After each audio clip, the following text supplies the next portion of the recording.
Welcome everyone, and I'd also like to welcome our guest today, the Minister of Agriculture and his deputy and staff. I don't think we've had 4 guests at once since COVID, so do we have a motion for adoption of the agenda? Lynn, thank you. And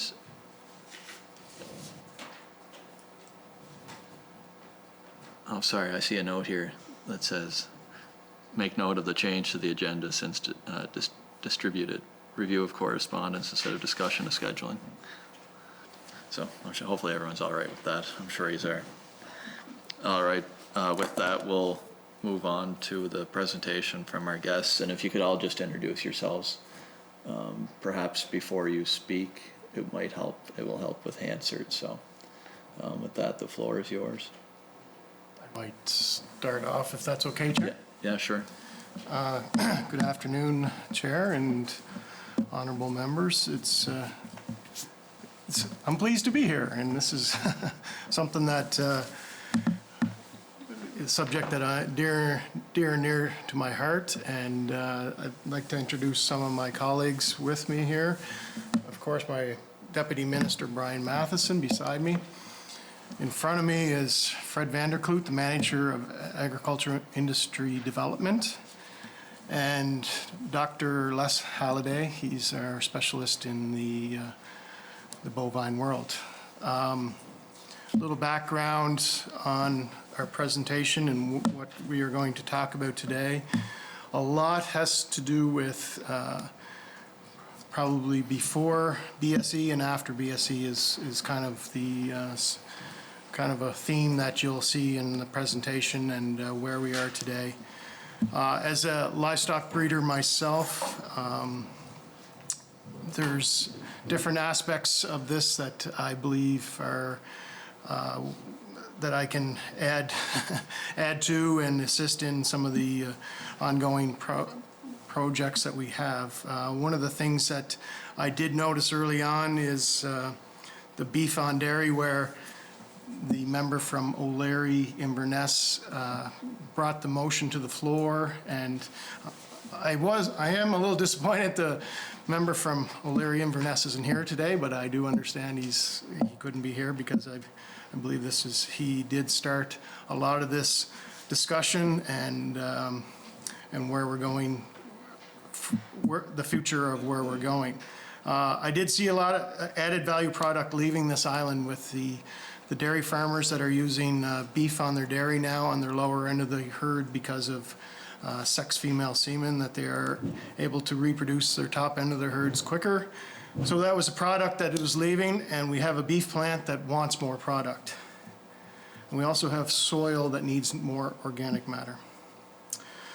So with all these issues, we also have initiative to start a price insurance in the Maritimes for beef cattle. And we'll talk about that later on. One of the limiting factors in the beef industry today is the cost of feed. And we need to probably bring a more parallel of the cost of feed to the value of the manure that's coming out the other end of the cows, because the value of that isn't quite as high as the feed going in, and we need to bring more parallel to that. And we're going to talk about a manure bank, which will hopefully help that. Long-term, methane and feed efficiency measurements through research and genetic improvers, finding genetic markers for feed efficiency through genomics and research is an ongoing process that is happening right now. And there's some great new initiatives that we'll see in the genomics and the genetic world that will improve that. The industry as a whole is always constantly improving, and we look forward to that. And I'll end before I hand it over to Fred and Les. I think Les is going to start. The best way to regenerate the land mass on PEI is through desertifying, and that is with animal impact, I believe. So with that, I'll hand it over to Les, I believe. Thank you, Minister. Good afternoon, everyone. It really is a pleasure just to update the Standing Committee on what we're doing in terms of livestock strategy. For the next little while, we'll do a little bit of a history of cattle on PEI, and then we'll look at 4 of the key components of the strategy. One being the Maritime growth strategy, which is a beef strategy developed for the region. The second one is a dairy beef initiative to try and retain more of the dairy type animals on the island. Increase processing capacity, and also climate change, how we can impact that. We'll do a little bit of, we'll talk about some of the support services that the department has and some of the programming support, both which is federal, provincial and provincial. Some background on emergency preparedness in case of an emergency with our livestock. Of course, we are in livestock and we do have dead stock. So we also have our dead stock services that we have to address. And then we'll end with some future direction that we hope industry will be moving in. So just to give you some background on the beef cattle history, I think if we go back to prior to 1990, the feedlot sector on PEI was established when the potatoes sector was largely a table stock seed potato industry. And so very, small family farms, they were numerous. We had over 850 involved in beef. They used those rotation crops, so your grains and your forages in rotation, and they would feed those to the cattle when they did the grading of the potatoes. The cold potatoes would go back into the cattle. And the cattle were very generous in depositing what comes out the back end, mix it with the straw that came from the grains, went back onto the land, and it was almost a perfect ecosystem. So in 1980, we started to get into processing. So with processing, they were taking all of the potatoes, they were grading them out, and then what was coming out was a potato waste byproduct, which is just, you get the potato back, but you get it back in different formats.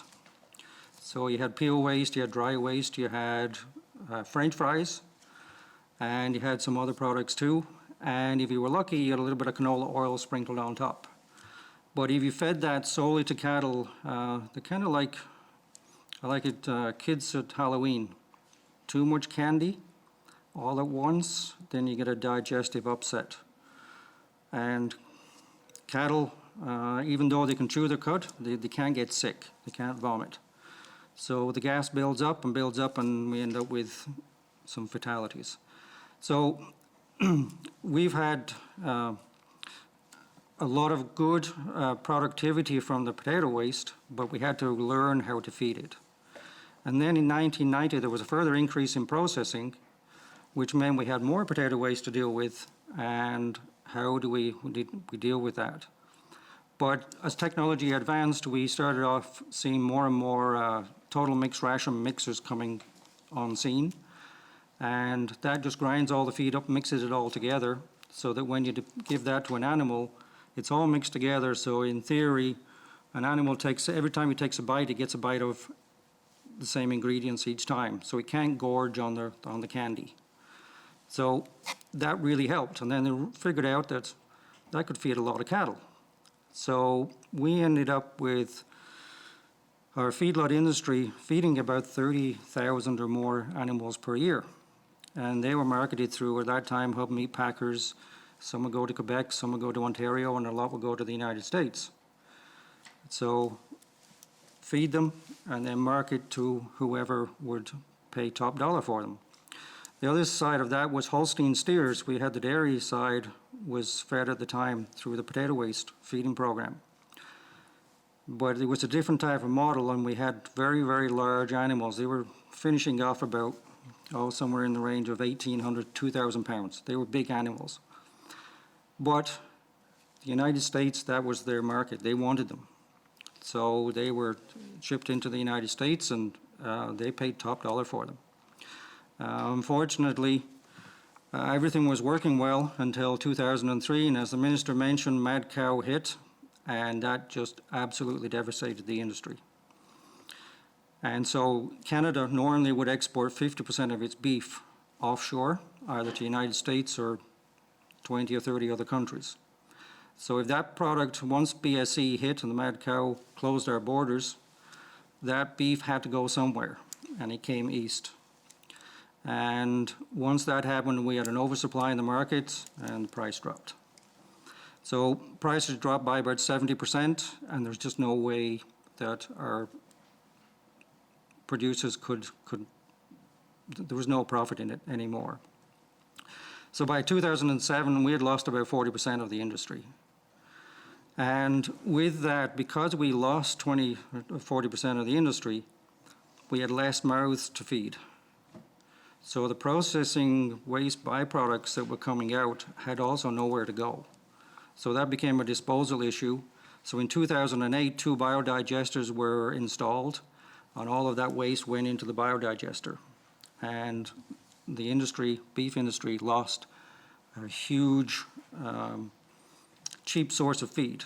It was good feed, but it definitely helped keep profitability in our industry.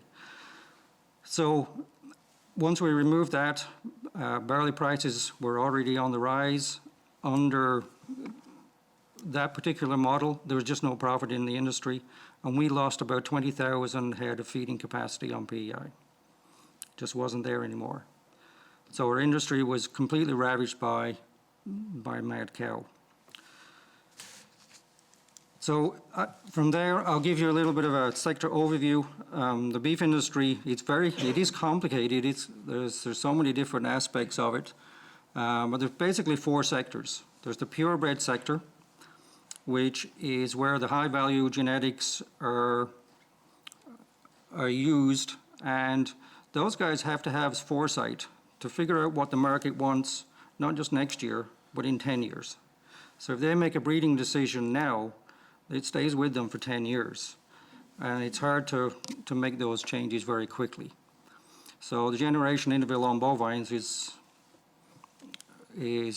probably in the 5-6 year range, whereas chickens is about 3 weeks. So it's a big deal. The other side is the commercial cow-calf operators, and they use traditionally the purebred bulls that come from the purebred sector. And by using purebred on the commercial cows, we get to release that hybrid vigor that we see. So the animals do better. The third sector is a backgrounding sector, which traditionally has been very, not a big sector on PEI, but lately it has increased. We're seeing a lot of buyers out of Quebec are buying cattle and having them backgrounded here because they know that we produce very good forage. So you can grow cattle on good forage economically. Unfortunately, they like to take those animals to Quebec to finish them on high energy corn rations. So it is very economical. It's easier to move cattle to the feed than take the feed to the cattle. And then the last sector is the feedlot or finishing sector, where you need those high energy diets in order to finish those animals. Right now, we finish animals between about 1,400 and 1,500 pounds, and that will yield us about an 850 to 875 pound carcass, which is what the market wants. So right now, we have about 400, 450 operations on PEI. That's down from the 850. And although those sectors are distinct, most producers are involved in at least 2. And we have some that are involved in all 4. And surplus mature dairy animals are all also part of the beef chain, and they generally supply us with a valuable ground beef market. So some of the sector challenges and opportunities, Minister did mention feed costs. It's trying to keep your costs under control is number 1. Feed costs generally run between 65 and 70% of your cost of production. So if you can do something to keep your feed costs down, then you've got a chance to make some profit. Some of the issues we deal with This year, I've never seen it so dry.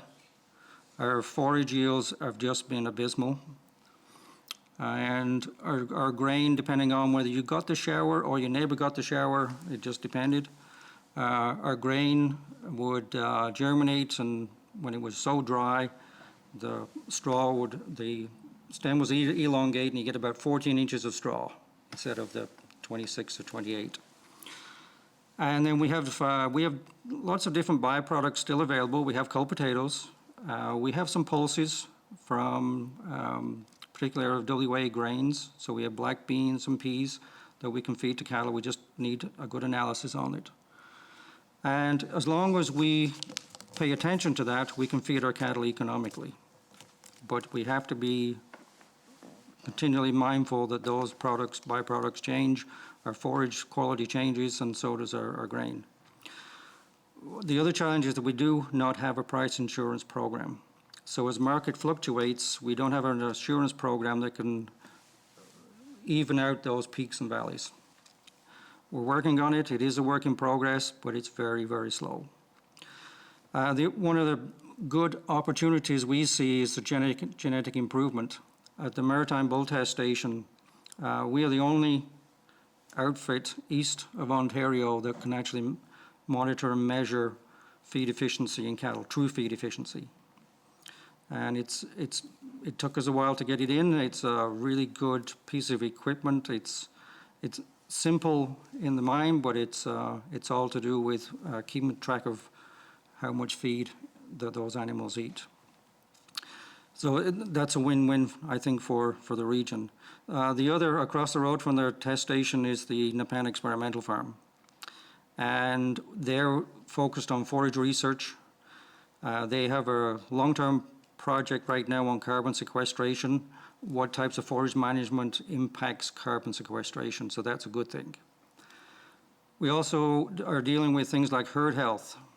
Our animals, because of our climate, we do have to house them in the winter. When we put the animals in close confinement in the winter, they're very susceptible to disease, particularly pneumonia. But we have some very, very good vaccines on the market right now that create a really good immune response. And as long as we do that properly, we work with our veterinarians, we are starting to win the war on that one. COVID-19 has been an issue for us, not so much on the island here. Atlantic beef products have been at full capacity all the way through. They've even shipped product all the way to Alberta because they were short there. So it's good that we haven't seen that, but what it did bring home was we have since seen a very, very strong demand for local products. So our local plants are run off their feet. So it's very good. And the sale of freezers, I believe, is just outstripping supply. So there's some positives there. Markets are always global. What happens in Australia impacts us here. So, but what we've been able to do with Atlantic Beef Products is work with them on branding the island.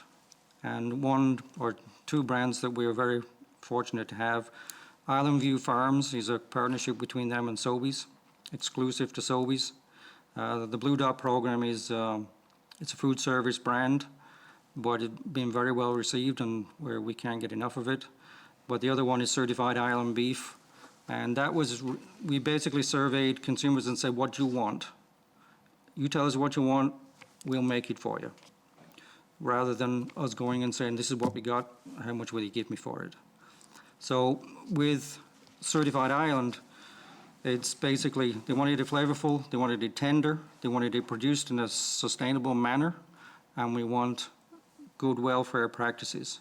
So the logo on Certified Island Beef is happy, healthy, humane. And it's been very well received all over Canada, so it's a win-win. So with that, I'll pass it over to Fred for dairy update. So that was kind of on the beef side. Now we'll switch on to the dairy industry and look at it a bit. As I go through these slides, one thing to keep in mind that is in the dairy industry, there's really three sources of income from the dairy animals on the farm. There's, of course, the milk income. Then there's income from mature animals leaving, or cull cows leaving the farm, or calves leaving for the veal market, or so animals basically entering the beef market. And then there's animals that may also be sold as replacement or export dairy animals for other herds. So in December of 1971, PI dairy producers joined Canada's supply management system, really set up the quota system, became more of a regulated, where all farms had to work within that quota system and supply the quota system, or on a managed supply. Historically, at that point in time and going forward, PI dairy producers relied on export of surplus dairy cattle to supplement income from sales. And this was a big deal. As has been talked about a lot over the years, PI dairymen were very, very well known for their ability to raise animals, to raise good typed animals that were in demand from other people, and they fed into the other parts of Canada or into export markets. So if we look at Canadian statistics over the years, in 2000 to 2002, there were over 70,000 head of cattle per year being exported out of Canada, and about 50,000 of those would have been going into the U.S. And then, as we've talked about already in the presentation, in 2003, we ran into the BSE, or mad cow, outbreak. Closed the international borders, and all of a sudden in 2005, there were only 331 head leaving the country, so from 70,000 to 331. By 2019, that had recouped a little bit to 7,665 head, but really only 10% of where we were pre-BSE. So that really changed the breeding strategies that producers used, because they used to rely on those extra heifers to sell into a fresh cow market. It usually gave the farmer a really good check, particularly in this time of year, the fall of the year, selling fresh animals, and it supplemented that milk income. And it was an important part of a piece of income for a lot of producers. And so with that gone, they, for a while they kept on raising the animals, and that allowed us to do some voluntary culling, or to cull out poor genetic animals, poorer doing animals, and really build up our herds and build up our herd health. But eventually that didn't even take care of all the animals that were there. Then sexing of semen was introduced, and we're now able to breed to produce female calves from the top genetics, or the top ends of the herd. So again, it created more on that bottom end of animals that weren't needed as replacements. And that has more recently led to a lot of these animals on the bottom ends of the herd, or that aren't wanted to produce replacement animals. They're being bred to beef semen, and those animals are entering the beef market. So we'll talk about that opportunity a little later on. On the milk side, again, from 2017 to 2020, a big impact on the dairy industry has been the trade deals that Canada's entered into, both the European, the Trans-Pacific, and the Canada-US-Mexico agreements. And that's having an effect on price and on the amount of milk that producers can supply. So an overview of where we are today in the dairy industry. We currently have 166 dairy producers in Prince Edward Island. Those numbers have been stable the last few years, and if we look right across North America, generally producer numbers have dropped fairly good, or significantly, and we've been able to buck that trend and hold our numbers in the number of producers. Cow numbers are also stable, currently about 14,000 milk cows in the dairy herd in the province, and about 6,400 dairy heifers or replacement animals. And those animals have gone up slightly over the last 10 years. The maritime dairy sector has the potential across New Brunswick, Nova Scotia, PEI to produce about 20,000 cull cows and 30,000 dairy or dairy beef cross animals for the beef industry. We're also very lucky to have Amalgamated Dairies, ADL, here as a locally owned sustainability for milk processing. It is the last large milk processor in the Maritimes that is maritime owned. The other provinces have seen more national type organizations take over their processing, so it does give us a bit of an advantage there. Some of the challenges and opportunities facing the dairy industry today, as I've mentioned, the trade deals and how they're impacting domestic markets are of concern to producers and creating some challenges for producers. In the market side, again, ADL provides an opportunity for us. They are considered by our standards to be a large processor, but they are also small enough that they can supply niche markets or make products for other companies to co-pack because of the, their smallness compared to some of the national size organizations. So they are a real advantage to us. It's also a great opportunity to have them here so that if things like the bridge closing and whatnot, we still have the ability to process our milk. And also some challenges on the herd health side, and we're very lucky to have the Atlantic Veterinary College here and helping us to work through some of the production limiting diseases and whatnot that are challenging the industry.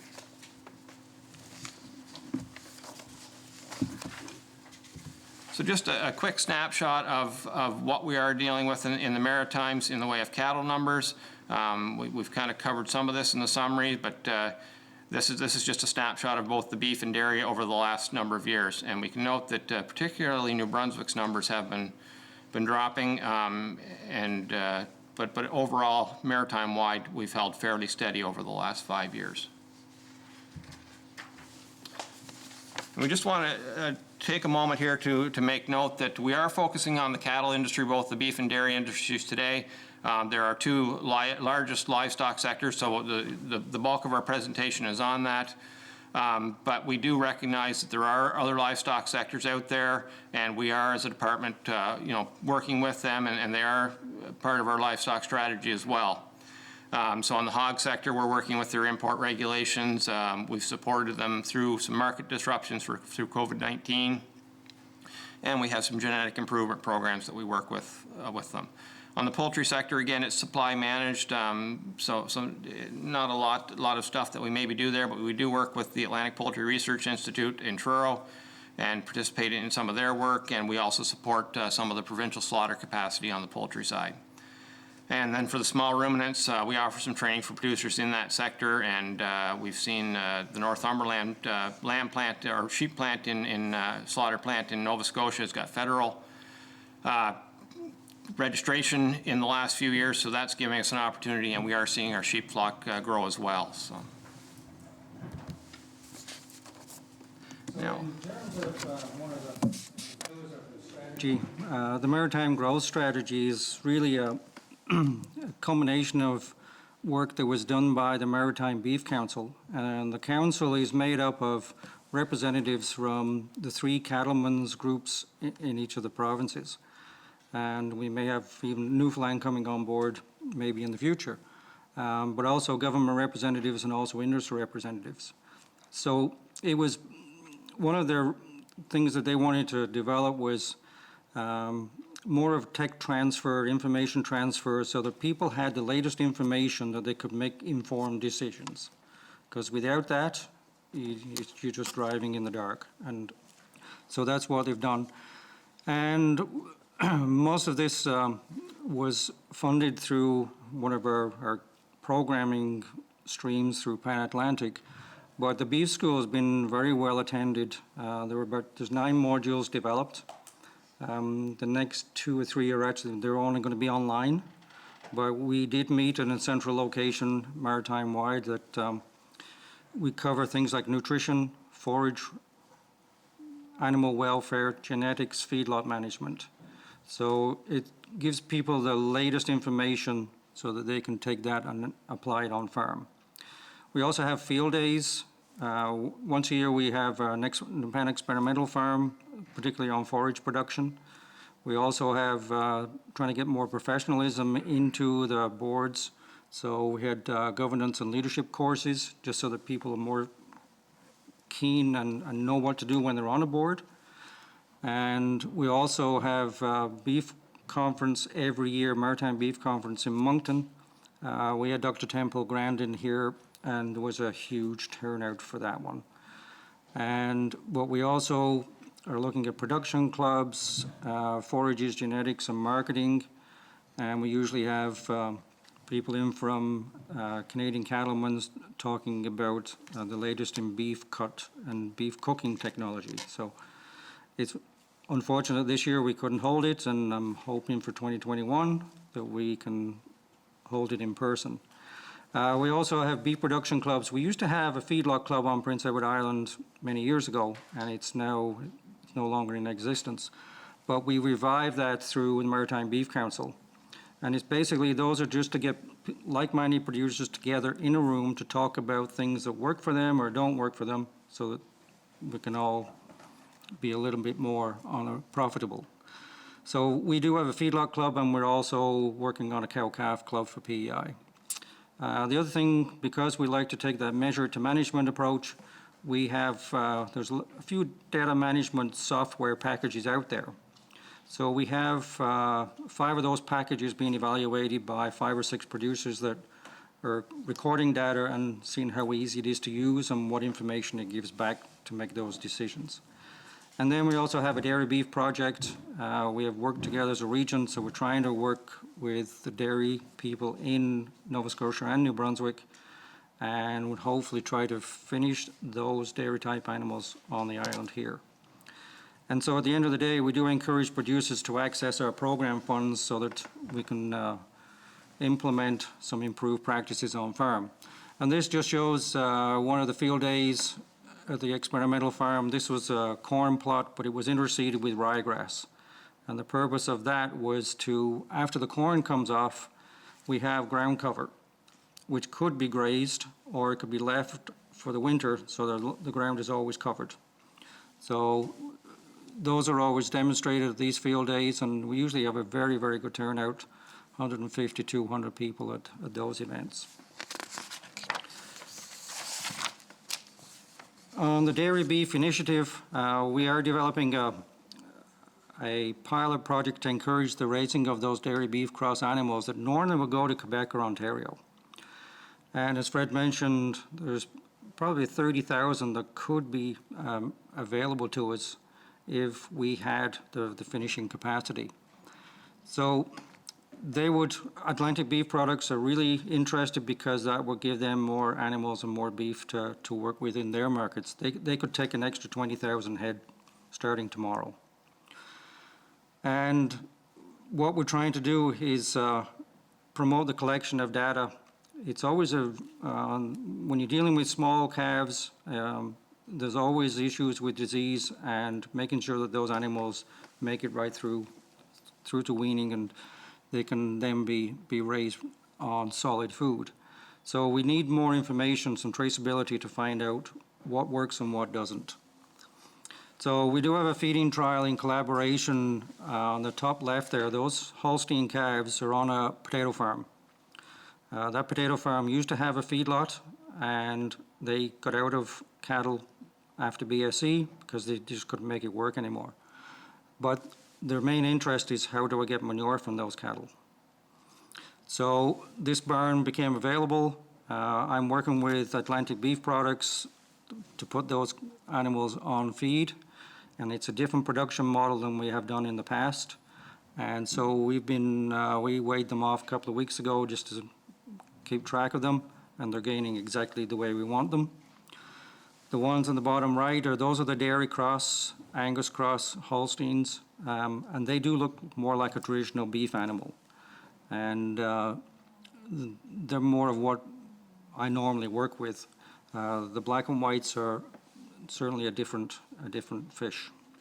So that's what we're trying to work with, and we're monitoring all of that, trying to collect data so that when people say, okay, what do I need to do in order to be profitable? Well, this is the model that you should use. So with that, on the processing support, we do help Atlantic Beef Product. We do work with them in terms of marketing, and the CIB, Certified Island Beef. It was a collaboration between the beef plant, the PEI cattle producers, Department of Agriculture and Land, or at the time was Fisheries, the Fruit Island Partnership. And it does generate a premium. It generates a $115 premium for each carcass that goes through that program. And then that gets shared between the players in the production chain. So we do have premiums going back. ABP also provides a carcass incentive for if you're registered on the on-farm food safety program. So again, that addresses things like public trust. And we also provide assistance to abattoirs for processing, especially during COVID-19, because the smaller provincial plants were run off their feet. Their equipment was running out, their coolers weren't working properly, so we assisted with that. And in the last 2 or 3 months, we are working with an on-farm hog slaughter farm, and that's almost ready to go. There's also an on-farm sheep abattoir that's in the works, and we're in the planning stages for a mixed species abattoir to go as well. So we're working on that. You know, of course, we always have that elephant in the room, ruminants and greenhouse gases, and make no mistake about it, they produce gas. But they've always taken a bad rap, and it's always been thought that, okay, ruminants are going to be the demise of the planet, and the latest research is telling us, well, right now, instead of being the problem, maybe they are part of the solution. Because when we look at methane that's produced, if you look at that biogenic carbon cycle, that methane that comes from ruminants gets recycled. Because when it goes into the atmosphere, it's only got a short lifespan of about 10 to 12 years. So that methane breaks down to CO2, which is then reused by the plants, the forages that are growing on our pastures, on our hayfields. And it's just like burning wood in your stove to heat your house. So as long as we're reforesting that forest, we get that cycling effect. So I think look at ruminants as being the ultimate recycler. So we do have, my background is in nutrition. So whenever I see the methane and CO2 being released, it's really a waste of energy from the system. Animals should be holding on to that to use it for growth. So we've always been looking for ways that will reduce the amount of methane and CO2. And we're starting to see the light is at the end of the tunnel. So in terms of greenhouse gas mitigation measures, there was a lot of press about seaweeds. And the Asparagopsis red seaweed hit the headlines because it could reduce green or methane production by 99%. So that is a game changer. Problem is it grows in tropical and subtropical waters. It doesn't grow very well off the North Shore. But there are companies working to see if they can actually grow it on land or if they can increase production elsewhere. So in the Southern Hemisphere, in New Zealand and Australia is where they're concentrating their efforts. But we have local seaweed. And North Atlantic Organics in Tignish is a kelp Furcellaria-based seaweed. And when that was trialed about 10 years ago now, one of the first things that the researchers found out was it reduces greenhouse gas. So why aren't we using more of it? And it does reduce by about 10 to 15% the amount of methane that's produced. So it's moderate, but it's still there. But the other things that seaweeds do is they are a supplier of some macro but also micronutrients, trace minerals that animals need. The cell walls of seaweeds also stimulate an immune response, so our animals are healthier.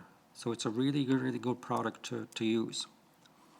The other one that's hitting headlines now is a product called Mutral, and it's a garlic and citrus extract, and it was seeing 23 to 38% reduction in methane.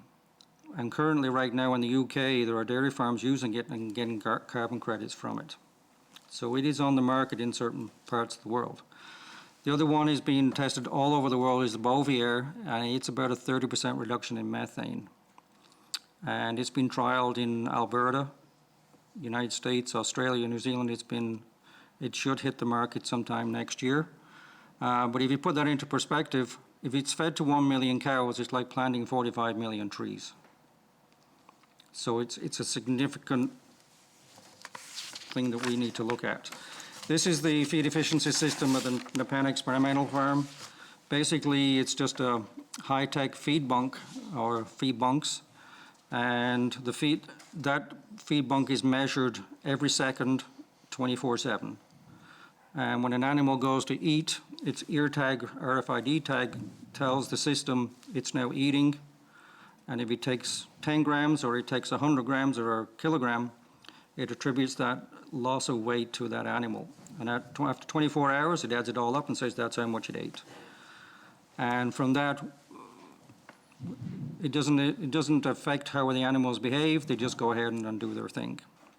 So it's really, like I said, it's a really nice piece of equipment to have, because when we look at feed efficiency, if we use feed efficient animals, we'll increase our profitability by 39% and our greenhouse gas production by 22%. So it's a win-win for everybody. Fred? Thanks, Les. We're now going to switch into talking about some of the services that the Department of Agriculture and Land does or has that support the livestock industries. We've got the Office of Provincial Veterinarian, and we'll talk about some of the emergency planning work that they're doing and the premise ID work that they do. Livestock specialists like Les and myself that work with producers, soil and water specialists, integrated pest management specialists. Through the PI analytical labs, we've got soil and feed, water, milk testing, those types of programs. And then we have the actual funding or funding programs, both through the Canadian Agricultural Partnership and the provincial funding and our business risk management programs. So the Canadian Agricultural Partnership is a federal provincial program that's puts about a $3 billion investment into Canada's agriculture and agri-food sector. In PEI, that's about $3.8 million per year that we fund projects through the Canadian Agricultural Partnership. And the partnership looks at increasing competitiveness, productivity, and profitability, increase environmental sustainability, expand domestic and international markets, and improve the anticipation, mitigation, and response to risk. So those are the things that we try to do through the CAP funding. So just we'll go through some of the programs or some of the different ways that the CAP funding is supplied to producers. We've got a research program for applied research, both on-farm and at the industry level.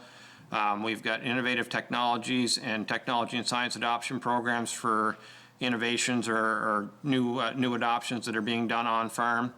And then for the industry organizations, we have research coordination that helps them put research programs in place to move their industries forward. We do have livestock support programs under our tech and science adoption as well that look at genetic programs to help producers move forward on the genetic side, and some on-farm assurance things to move their systems forward to make them, allow them to do a better job, whether it's handling systems or on-farm food safety audits, all those types of projects. Yes. Les, do you want to? So in terms of livestock support, we do that in consultation with industry, and we usually go through two streams. One is genetics, where we are looking at breeding stock evaluations so that feed efficiency and performance traits of those animals at the bull test station. Producers can also do home testing of that too, as well. And we also assist in the purchases of those genetically superior animals that go into the commercial cow-calf sector. So that's one way of getting things in or utilized. And again, we use that measure it to manage it approach. On the on-farm assurance, we look at things like on-farm food safety audits. We also do handling systems. As our producers say, nobody's getting any younger, and the cattle seem to move quicker. So if you can handle those cattle safely and also remain safe yourself, then we've seen a huge uptake in handling systems. We also look at some genomic work on replacement females and health protocols, so utilizing these new age vaccines which should mitigate and really reduce antibiotic use on farm. And also because traceability is something that is coming down nationally, we help with those RFID readers which read those microchipped ear tags. And plus also biosecurity is really important on farm, and that it try to keep disease out as much as possible. On the genomic side of things, this is something that's, the dairy industry are light years ahead of the beef industry. They've been using genomics for quite some time. But if you look at the cattle genome, has about 3 billion pairs of those on the DNA strands, and that translates to about 22,000 genes. But every time those genes are copied, the small mistakes are made and slight mutations. And so what genomics does is capitalize on that and says, well, okay, we can measure that, then we can do something that would act as a marker for some of the commercial traits. So they do things, and they call them, they're affectionately known as SNPs, the single nucleotide polymorphisms, but we affectionately know them as SNPs. And there's about 30 million of them, but to do all of them is too costly, so we have a smaller snapshot of those SNPs, and that would tell us, give us accuracy on those, some of those genetically and commercially traits that we need to keep an eye on. But it does require, we do need a tissue sample in order to do that. So some of the things we look at to assess an animal's genetic merit, we look at maternal traits, growth traits, and carcass traits. So maternal would be things like milk production, calving ease. Growth would be daily gain. Carcass traits would be things like carcass weight and also marbling, which is the grade, so your single A, double A, triple A, that kind of thing.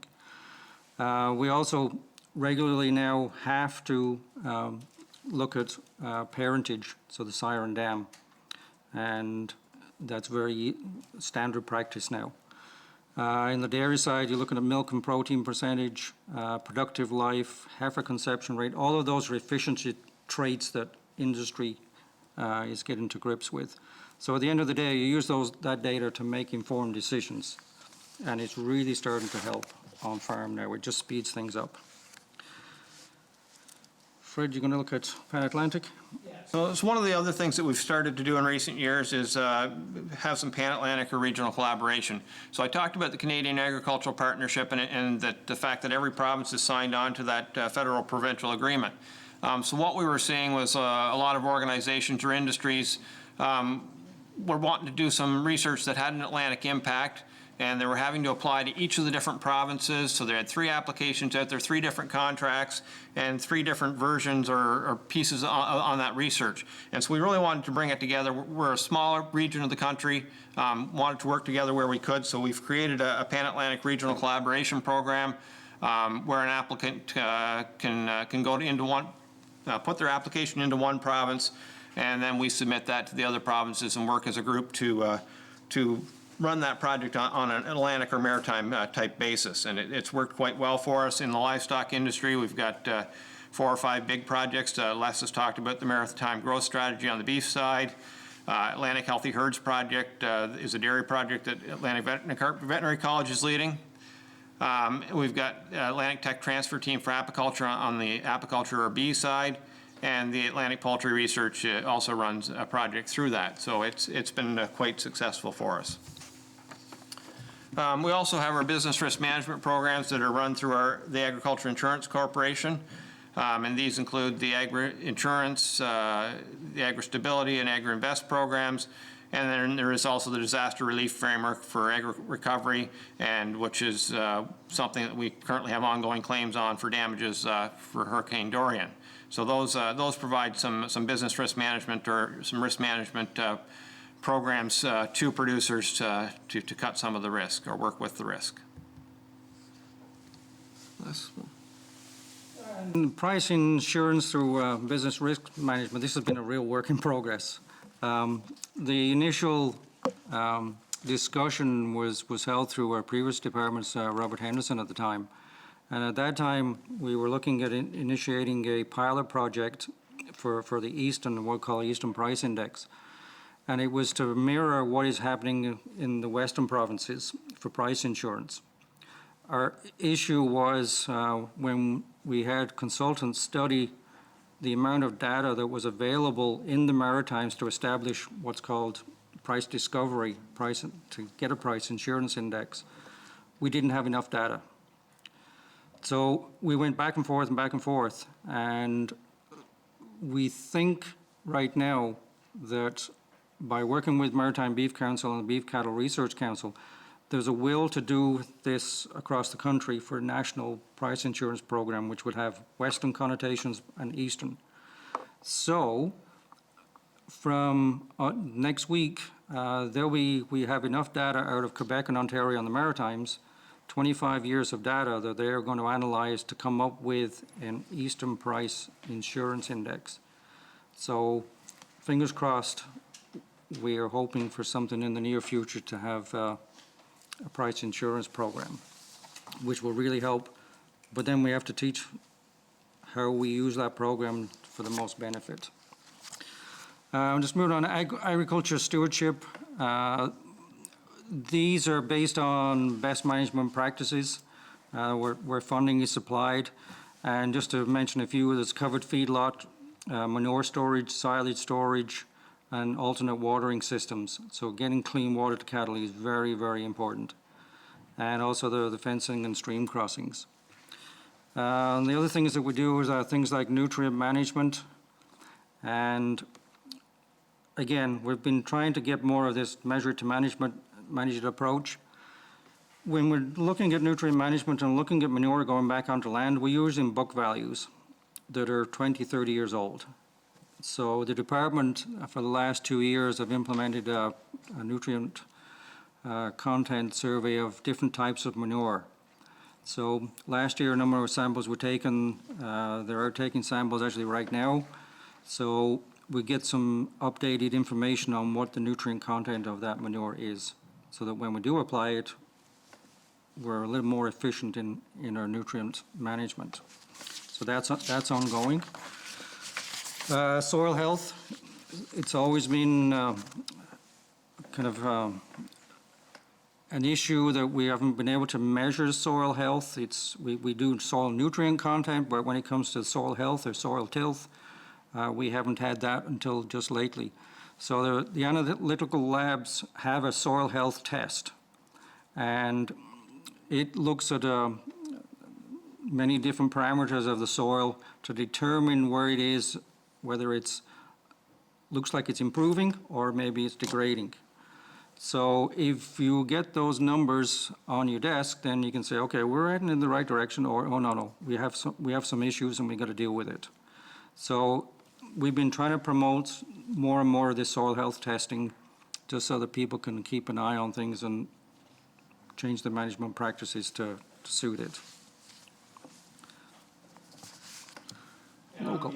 On the buy local or the support local side, we also have several programs that are in place to promote growing and selling on a local basis, on an MPEI basis, and promote the local beef through things like Burger Love, the program that's currently going on, those types of things. And with the COVID pandemic, we've seen quite an increase in demand for local buying and putting that meat in your freezer, that sort of thing.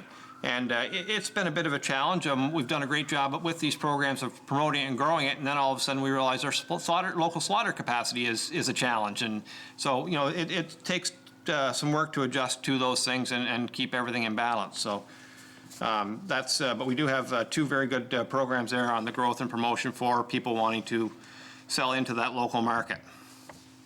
We also have a Future Farmer program, and when we say Future Farmer program, it's not just for young people, it's for people wanting to get into the agricultural industry and to establish or continue profitable and sustainable commercial farm businesses. And we've got a whole list of activities there in the way of some training, some skill assessment, some incentives or some rebates at the analytical laboratory. Just some things, small things that we can do to help those new farmers get into the industry and get established in the business. The Office of the Provincial Vet, some of the things that they handle are things like emergency preparedness. And we have, in consultation with industry, there's been a number of emergency response plans put in place. So if something like a natural disaster or a disease outbreak happens, everybody knows who's to take the lead or who to call or who's going to do what in those situations. And those plans have been put in place for most of the livestock industries. We also have premise IDs in place now that allow us to know which farms have which animals in the case of things like disease outbreak. In the case of diseases, we've never had a prioritized list for species of diseases that we do surveillance on. And so there's quite a bit of work being done right now to look at what diseases we should be watching and to maybe put together a prioritized list for each species to know what we can watch. And so there's been a series of workshops. There were 6 one-day workshops held with industry, and they've gone through this process to look at what diseases we'll be looking at in the future or keeping a little closer eye on through the provincial vet office. And where we have livestock, we do have to deal with dead stock. Here in PI, with our groundwater and with our small island, fairly well populated, we do have to remove dead stock from the farms, and it's a service that maybe some other provinces, they have that ability to bury. They have some other options. So we do assist our industries here to remove those animals from the farm and have them properly processed and disposed of. And after mad cow disease again, that just became a little more complicated because specified risk material had to be removed from those carcasses and shipped in a separate stream. So we do have that service. And we constantly evaluate that service and look at ways that we can improve or find better, more economical ways to dispose of that waste. And we're currently working with a company out of Western Canada to look at it at a different process where we may be able to process that waste here. It's a kind of a rendering or and compost combination type process that we may be able to use that for fertilizer down the road. So those are some of the programs and services, and I'll let Les wrap it up with some of our future direction and vision for the future, or summaries. So for our future direction, we say 5 to 10 years, and that's really short term, but it's something that it's a goal. And we want to ensure that we have sufficient livestock numbers to support ABP in our provincial abattoirs. And I'd say several times that forages are the key to make this thing happen. And unfortunately, with all the dry summers that we've been getting, we're looking at better management practices to make forages more drought tolerant, and that we have management practices in place for that. We're also working with the dairy industry to support processing new product development for dairy products. And it is refreshing to see our cash crop farmers actually calling and saying, look, I was in beef many years ago, 10 or 12 years ago. I need to get back there. What do you have? How can we do it? What's the way to do it?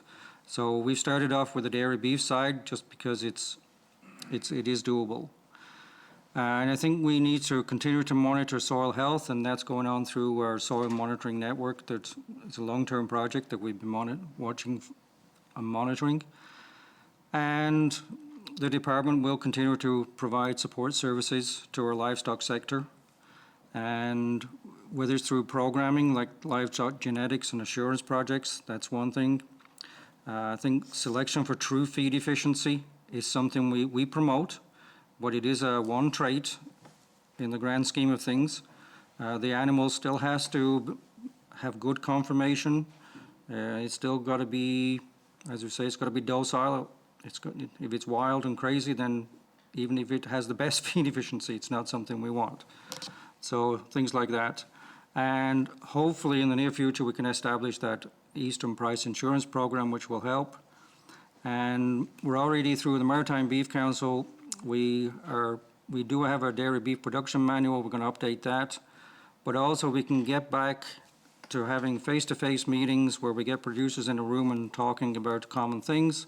Then I think we can make some headway.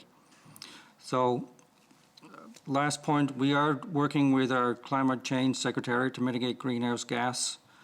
Those feed supplements for ruminants are coming to market. We do have a climate change coordinator within the department that takes a a good hard look at projects coming through from a greenhouse gas climate change lens, and from that they can then bring in the expertise so that we can decipher whether should we go this way or should we go that way. So that's where we see our future direction. So just in summary, we're getting there. What we do see is a robust livestock industry that is profitable. It's got to be profitable. And that it is expanding, but it also has to be environmentally responsible. And we are there to help producers mitigate risk. We work with producers day in, day out, 7 days a week sometimes, and it's refreshing to see them that they want to change, they want to make a difference. So that's good. Increased cattle numbers, manure is a good thing. We are manure poor. Other countries in the world have too much of it. We need more of it. And as I said before, we will work with the Climate Change Secretariat to mitigate some of that greenhouse gas production. So with that, thank you, and be happy to answer any questions. Thank you. Hal? Thank you very much, Chair. I want to thank each of you for coming in today. And I know Rob Henderson had moved this motion and has been a great advocate for the livestock strategy here in Prince Edward Island. It's unfortunate that this day was selected. It was the only one available, I guess, for the department to come in, but it was also a date that was selected by his daughter probably a year ago to get married. So whatever any question, we know he chose the right one to go to. Just regarding the livestock strategy, what actions or what progress has been made by your department since this House passed a motion last November? I think from our perspective, we have a strategy that is provincially focused. Regional collaboration is key to making things happen. We don't have a actual formal written livestock strategy, but we see that may be something that will come in, down the road in the future, for sure. Hal? Thanks, Chair. So I guess what I'm asking is what actions have been taken so far since November of last year? What progress has been made in developing a livestock strategy here? Yeah, and so the beef on dairy initiative, Hal, we're very much working on that. We're getting very close to rolling out a pilot project there. We currently look at about 4,000 animals that are rolling right by ABP's door as calves leaving this province, and so we're looking at an initiative to offer some incentive or find a way to have those animals raised here and enter our beef herd. It gives us more manure, it gives us more beef animals for the plant, and those are animals that are produced here and leaving. So that's something that we're hoping to get rolled out this fall. One other thing too is the Pan-Atlantic project with the Maritime Beef Council. We continue to work with them and develop leadership opportunities and the cow clubs or the calf clubs. So we continue to develop the infrastructure for leadership and knowledge in the Maritime provinces with our Pan-Atlantic project as well. Hal? Thank you, Chair. So to date, what consultations have been conducted with members of the industry in regards to the topic of livestock strategy here on PEI? We deal with the PEI cattle producers on a daily basis, so we're always mindful of what their future vision is for the industry.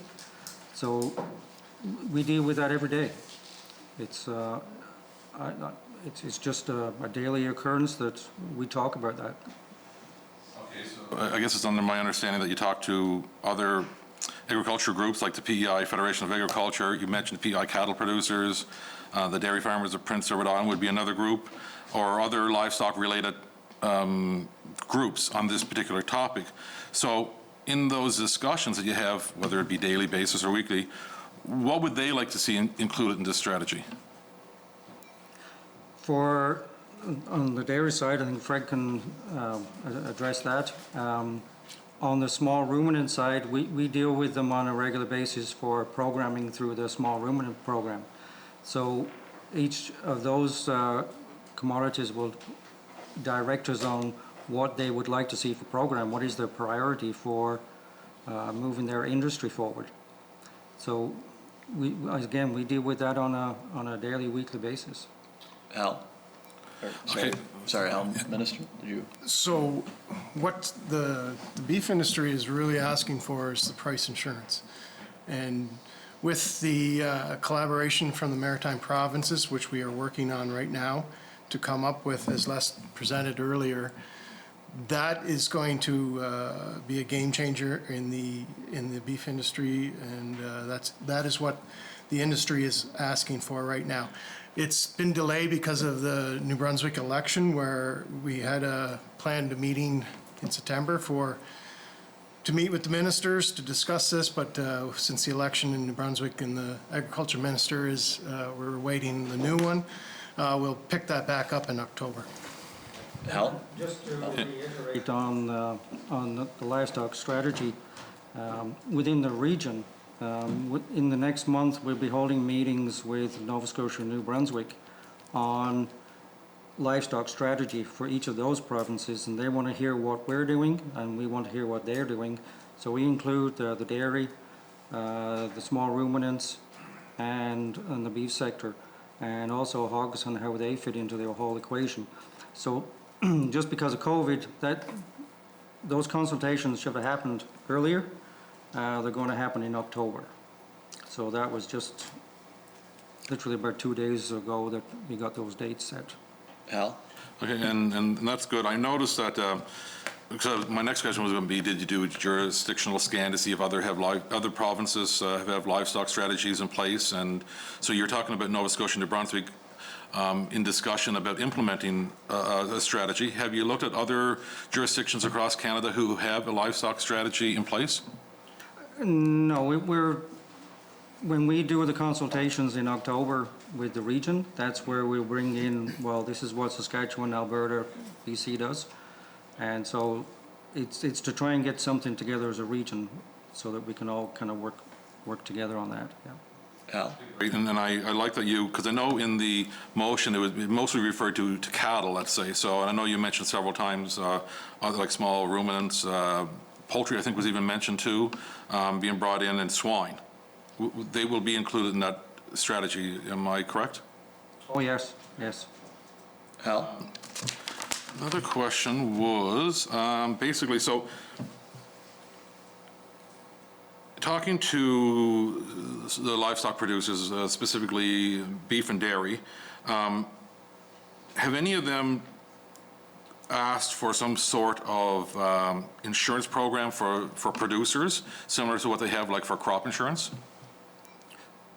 Well, that would be the price insurance program, so the livestock insurance program. Mm-hmm. And they've been asking for that, and that's where we have been doing having consultants work on trying to actually develop what's called an Eastern Price Index, so that as a producer, that you know what you're insuring against. Mm-hmm. And so that's part of the whole body of work that's going to happen between October and hopefully April 21. We'll have something on the table that producers can actually use.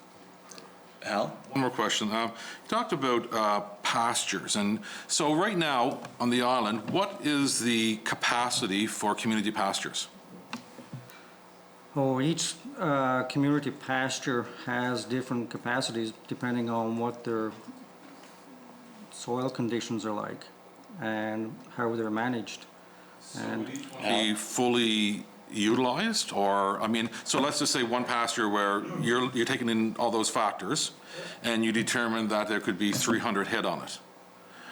Are those community pastures being used to the max?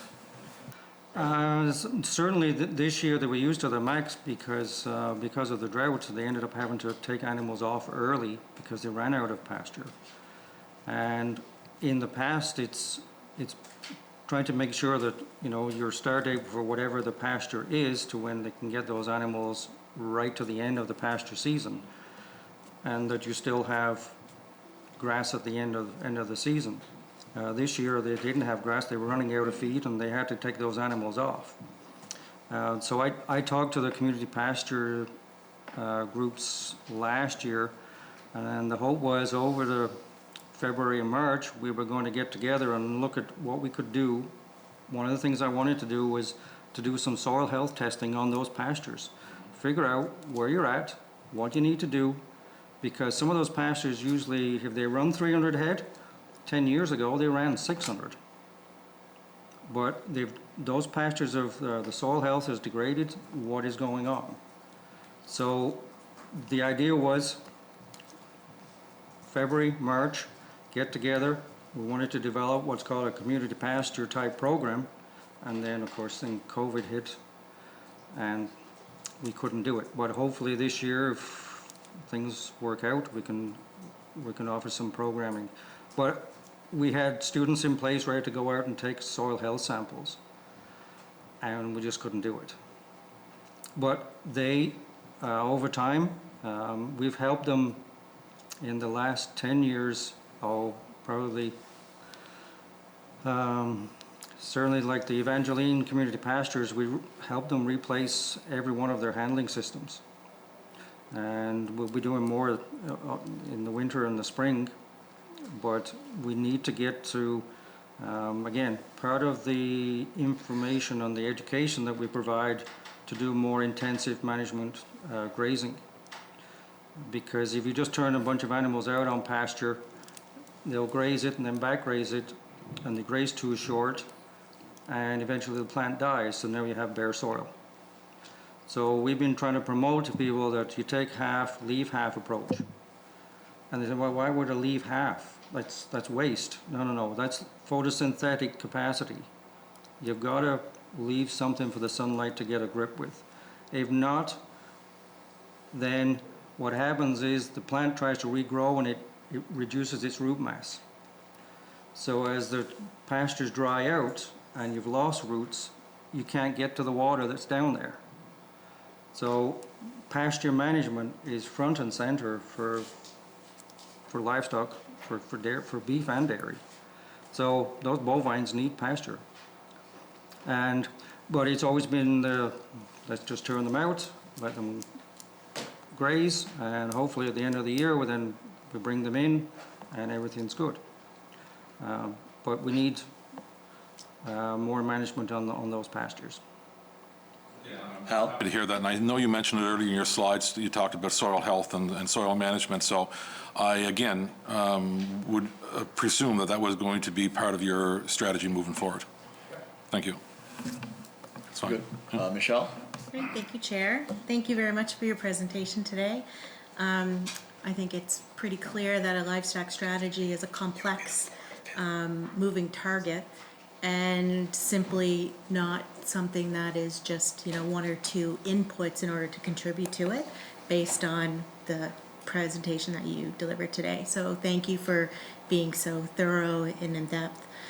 But when we do talk about a strategy of any type, we usually attach goals to that, and those would be specific, measurable, achievable, relevant, time-sensitive, like time-specific goals.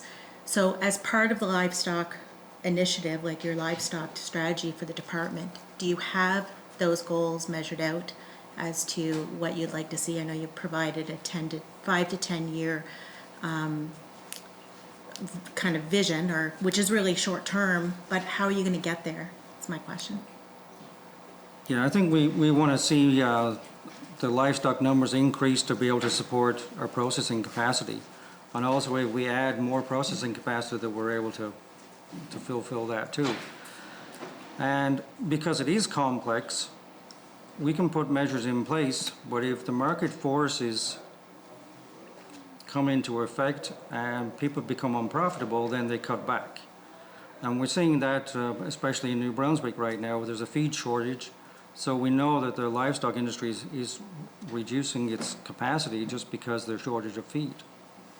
So we can do everything to promote and help farmers get ahead in the game, and then it takes 1 year where you have very little feed available. You feel you're faced with no choice but to move those animals out. That's just the way it goes. But our goal is to have enough cattle that will max out Atlantic beef products in our provincial slaughter capacity. And we don't think that will happen overnight, but by running these feeding trials on the dairy beef side, it should provide some information that will allow other producers to then say, look, under this model, I think I can make it work, and I also need the manure. And then through the soil monitoring network, we should start to see in the long term some benefits to our soil at the end of the day. Michelle? Sorry, Michelle. I just kind of want to add to what Les said. As you know, we have a Canadian Agriculture Partnership. We're a joint jurisdiction with federal and provincial governments. So we have a Canadian Agriculture Partnership, which is a 5-year agreement that we undertake. So as part of the consultation process, we meet with each of those commodity groups throughout the year leading up to development of the agreement between us and the federal government to find out what their needs are, find out what their wants are, find out what their strategies are, find out where they want to get to. So as part of that, we have the 4 pillars which Fred had talked to: increase competitiveness, productivity, and profitability, increase environmental sustainability, expand domestic and international markets, and improve anticipated mitigation and response to risks. So as part of our CAP program, we have a lot of measurables that are required. So what we're looking at with the livestock strategy is, through our CAP program, look at what industry wants to do, help them move forward based on these 4 pillars, and our measurements will come from those 4 pillars under the CAP program.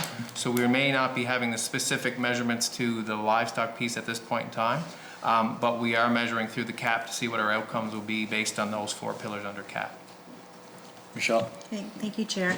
And thank you for that. So based on that, did you say you don't specifically have it measured for livestock yet, but that is what you're working towards? I would agree with you. Any good strategy, any good report or anything, measurables are the only way. And the only way to improve is to know what our baselines are and to measure what the outcomes are. I would agree with that. So any strategy that we would have outcomes and measurements involved, for sure. Michelle? Thank you, Chair. And what steps are you taking right now to develop that strategy that has your measurable outcomes and your operational plan of how you're going to achieve that? What stage are you at that right now? Well, as I say, we're in our 5-year program with the Canadian Agriculture Partnership. We're moving into the planning stages for the next partnership. So part of that, we would have, the conversations with the livestock industry, which we would develop the measurements for the outcomes of a strategy like that. So I would say that in our conversations and consultation with the next policy framework, we will start to develop those measurements, start to see what industry's outcomes are, and through that we'll develop the livestock strategy and the measurables. Michelle? Okay.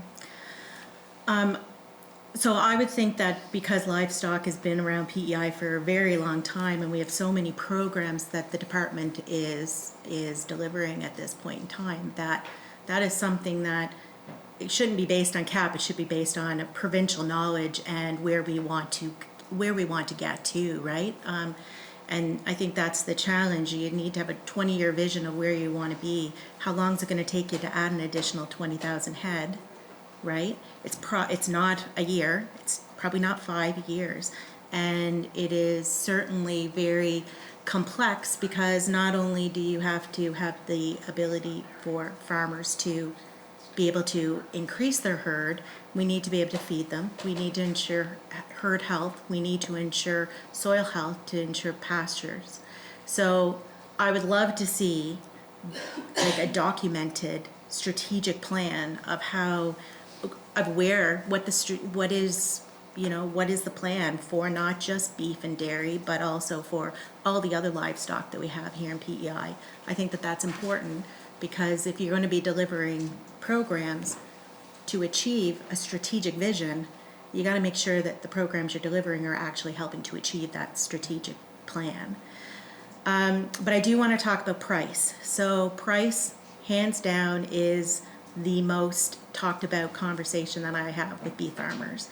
And one of the, I pretty much hear it with everyone I talk to, is the difference in what they're paid for their beef at the Atlantic Beef Products versus what the Ontario price is. And I guess it's Ontario less 7 cents. can you talk to me about, or can you just kind of explain that and how that impacts our farmers?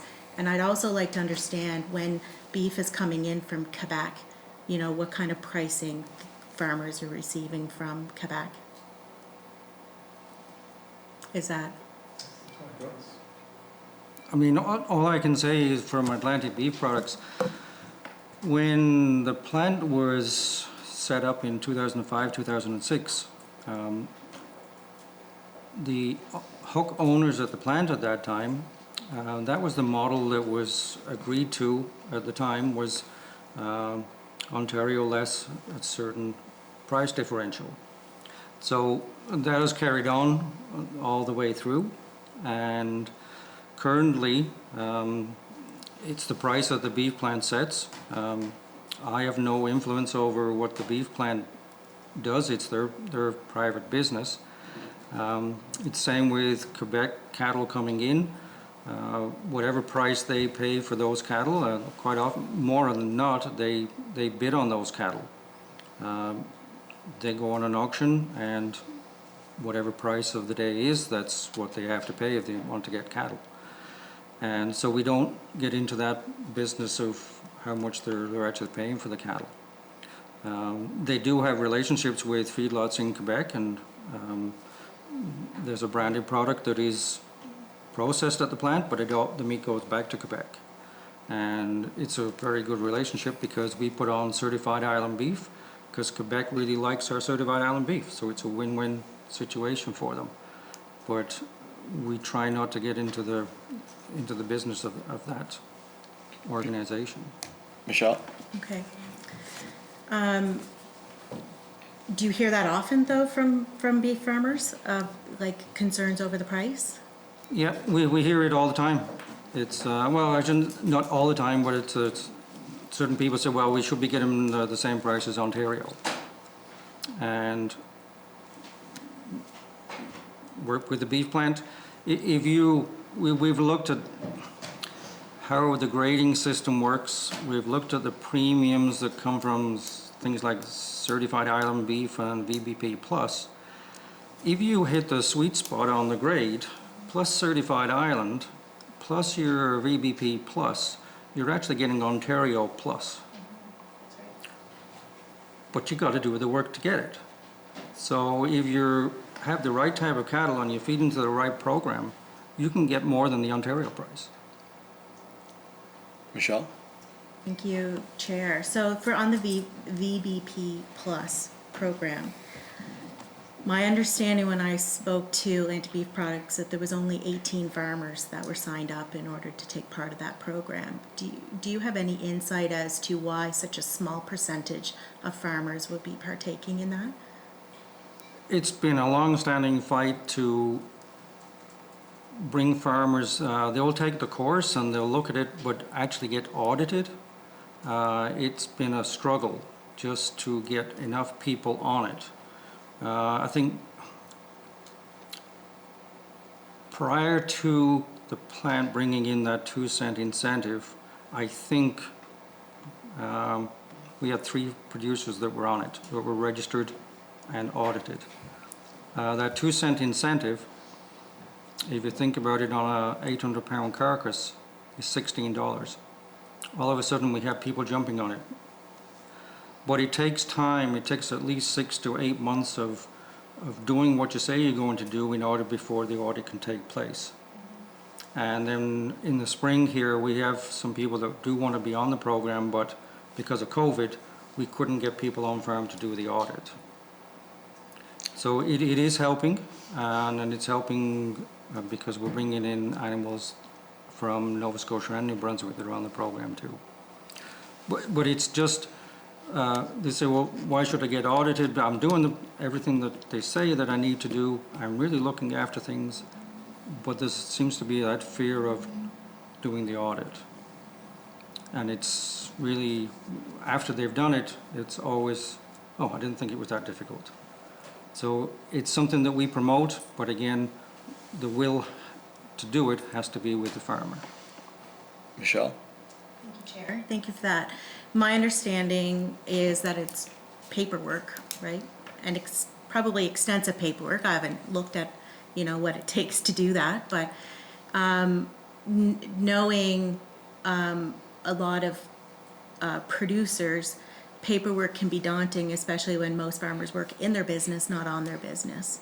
So is there any programming from the department that you have reviewed or that you've looked at that would assist farmers in being able to go through that paperwork and that process? I'm just trying to think on our programming side. We have helped in the past through some of the farm business management programs, but we help farmers with that paperwork. And also at the PEI Cattlemen's, they help producers get ready for the audit. And because we've also been trained as an auditor, we can help them get set up to do that. So if they want to do more getting the paperwork in order, we can certainly help. But at the end of the day, it's still up to the producer to actually make sure that that paperwork is done on farm. And for different sectors, such as the cow-calf sector, that there's not a lot of paperwork involved. But on the feedlot side, you do have to keep track of the animals. You do have to, but do it on a daily basis. And we're not there on a daily basis, so they have to take some ownership on that. But there are training, when they go to a training session, they're given all the instructions on how to keep track of the information. But paperwork seems to scare people away. Michelle? Yeah, or it's daunting, right? Which is part of the problem. It is daunting for many people that have never done it before, and so, and my number would be old, like at that 18. I don't know how many there would be over the past few months since I last discussed this, but I think you said there's between 400 and 450 farmers, beef farmers in PEI, but only 18 have taken up that. So has there been any kind of analysis to see why?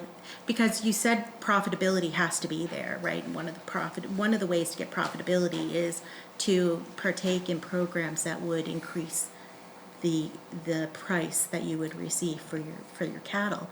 So I'm just wondering, in order to remove barriers, has there been any review of what that documentation is, and have you talked to the producers to see what's stopping them from doing it?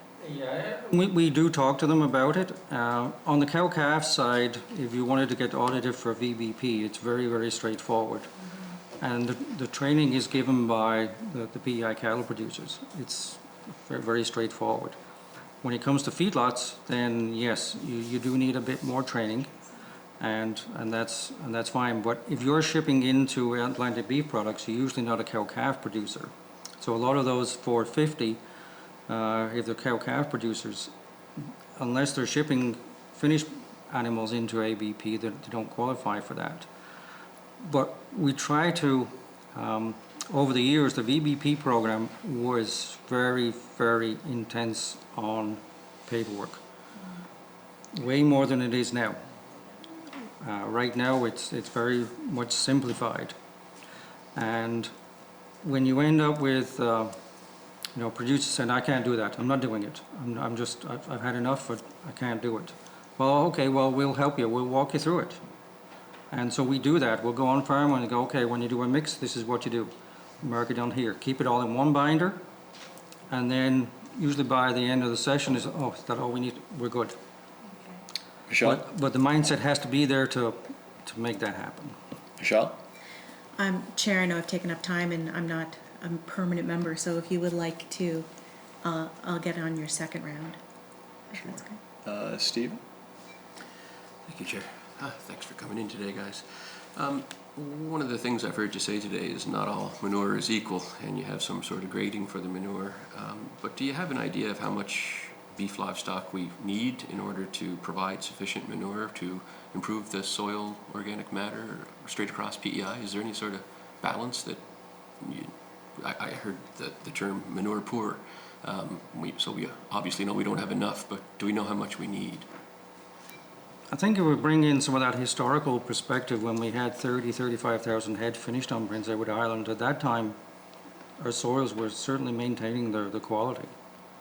So if we're at that number again, the feed was being recycled, the manure was going back on the land, and the land was holding its quality. So I think that's where, you know, that's one goal we have to aim for. With the extra dairy type animals that are available in the region, we can easily meet that goal. The question is, can we do it economically? At the end of the day, we still have to pay the bills. Stephen? Thank you, Chair. So another thing that's of big interest is the greenhouse gas reductions that come from feeding the seaweeds and the various things. But I'm wondering, the leftovers that are in the manure must affect the quality of the manure. So does mitigating the greenhouse gas emissions and content of the manure change what you'd be measuring when you're getting the quality of manure? Is there a balance that's struck there as well? The only research I've seen is the one with the Bovair, the 3-NOP product, and they've looked at that whole system. And there's no change in animal behavior except extra production. And they've looked at the manure. They've even looked at applying it to the manure, because within the manure you do have methanogens that could release methane from the manure. So there's research going on right now in Lethbridge that is looking at that to say, look, how can we actually get better manure if we treated it with this product? So anything I've seen so far has said there's no change in the nutrient content of the manure at the end of the day. Stephen? Thank you, Chair. Perhaps you can explain, just for someone who's not fully up to speed on the industry, I must admit, but I've heard you say that we have a processing facility that needs tens of thousands more head, and I've also heard you say that we've suffered during COVID because we don't have enough slaughter capacity. So what is the distinction there? It sounds like the Atlantic beef products doesn't satisfy some of the farmers' needs that we have going on here right now. Is there services that they could be offering that they aren't offering, or what is? With COVID, it was decreasing processing capacity in other parts of the country and also in the United States. Atlantic beef products we've been very fortunate that they've been operating to their maximum right now, and they've just been processing hand over fist to keep ahead of what was going on. And it was the smaller abattoirs that were backing up, because people wanted, when you send an animal to ABP, you cannot get your meat back. But if I send it to one of the provincial slaughter plants, I can get my meat back. So because the price in the store was starting to increase exponentially, a lot of people started calling their farmer neighbor and saying, look, I need a quarter, I need a side, and lately it's been, I need the whole cow. Because they want to put it in the freezer, the whole food security thing is coming to play. And so we have seen a run on freezers. People are going back to the freezer now and putting food in the freezer because food security is becoming more of a priority. And then when we look at that on the provincially inspected slaughterhouses as well, it just seems to be a 2020 thing. Of course, one of our main provincial slaughterhouses was destroyed by fire just pre-COVID, and then all of a sudden there's this extra demand and we're down a slaughterhouse. So it's made it challenging for those provincially inspected slaughterhouses to keep up with the demand that's there. Stephen? And is there plans to address that moving forward here, the lab? Well, we have partially addressed it. We had one COVID response program, provincial program that has applied some support to those provincial slaughterhouses, and we're working with them right now to see what else we can do and what else they need to to get them where they need to be to meet that local capacity. We've also got an on-farm hog slaughter facility coming online here right away. There's another one in Western PEI that's been purchased, an established one. It should hopefully be up and running again in the near future. And so, yeah, we're working to try and address that. Stephen? Thank you, Chair. The price setting or stability, that seems like a great idea. Are there any specific reasons why it would not be well received or operate as intended? What are the potential pitfalls to going ahead with it? It seems like an easy decision. Why might it fail? For the price insurance? No, price stability amongst the market for the beef industry. We're in negotiations with New Brunswick that... price insurance. Yeah, price insurance, yeah. It seems that it should be an easy fit. But it depends on the premiums. It has to be self-sustaining, so the premiums have to pay for their payout. So if you, one of those insurance programs, if you keep withdrawing and making a claim, your premiums are going to go higher. So when you buy insurance, to some degree, you hope you never have to use it because then the market's taking care of itself. But it's there as an insurance. And when you're buying feeders, I buy feeders today at £600. I don't market them for a year. I don't know what the price is going to be in 1 year from now. It could be the same, it could be 50 cents higher, it could be 50 cents lower. I just don't know. So the price insurance would help to take some of that risk out. And some of the banks like that too. So they're more apt to lend when you have some kind of insurance in place. Because if I'm making $200 a head is one thing, but if I'm losing $300, it doesn't work. Steve? There's Chair. Nice gentleman. Yeah, sorry. So I think to address your question too is, there's a Western Livestock program that is a price insurance program. Part of the problem with, we can't just pick that program up and move it to PEI because their markets, they have larger markets that the prices are set with.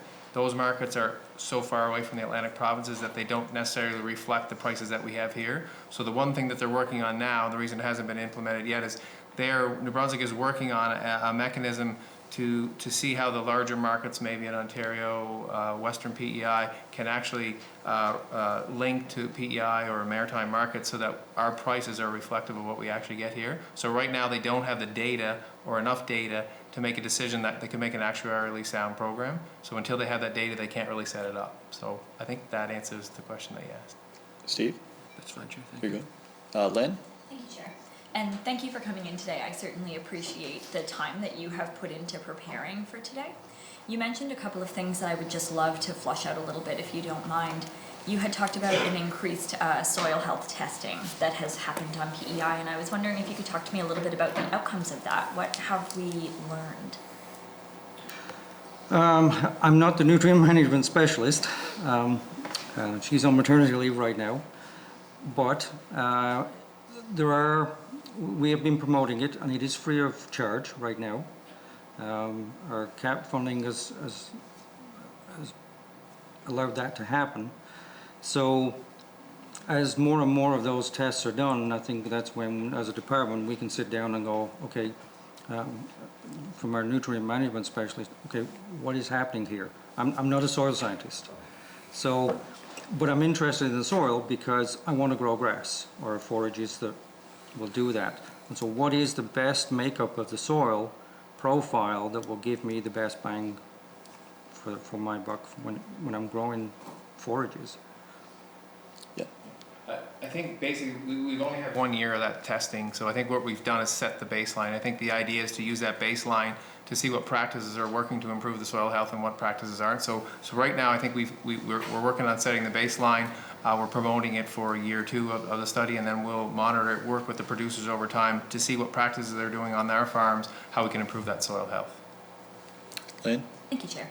Yes, I absolutely understand the need for baseline data and all of that. I was wondering what you have found? What is the baseline that you are establishing? Are you finding that the quality of soil on PEI is as expected it to be? Are you finding it to be poor? Are there certain areas that are showing up to be worse than others? I was just curious what kind of outcomes you have found. I understand the intent behind it. We haven't, I don't think that data has been put together and finalized in a report as of yet. Lynn? Thank you, Chair. Yeah, that's fair enough. I can understand that takes some time. I find it particularly interesting in the context of climate change. We were talking about that earlier. And I'm not entirely convinced at this point that the waste generated from cows in the form of gas is carbon neutral. I think the waste absorption capacity factors in. But I do think that agriculture has the potential to be a huge benefit in our fight against climate change. And a big part of that is in soil health. Lots and lots of research is showing that healthy soils can be our most effective mechanism to sequester carbon. And we're seeing loads of other places that are jumping on that as an opportunity to capture a greater amount of carbon than we're seeing cattle produce, certainly. But even beyond that, it can be an opportunity to both create healthier soils for farmers, and in some places they're using it as a way of creating an additional revenue stream. So I think that's quite interesting. The minister was talking a few moments ago, some time ago now, about the problem with the price of fertilizer not keeping up to the cost of inputs to create the fertilizer. I can understand that. I'm wondering if anyone in your department is familiar with the programs that are happening that pay farmers to sequester carbon. There's a couple that come to mind, and one is the Mutral product that is used in the UK right now.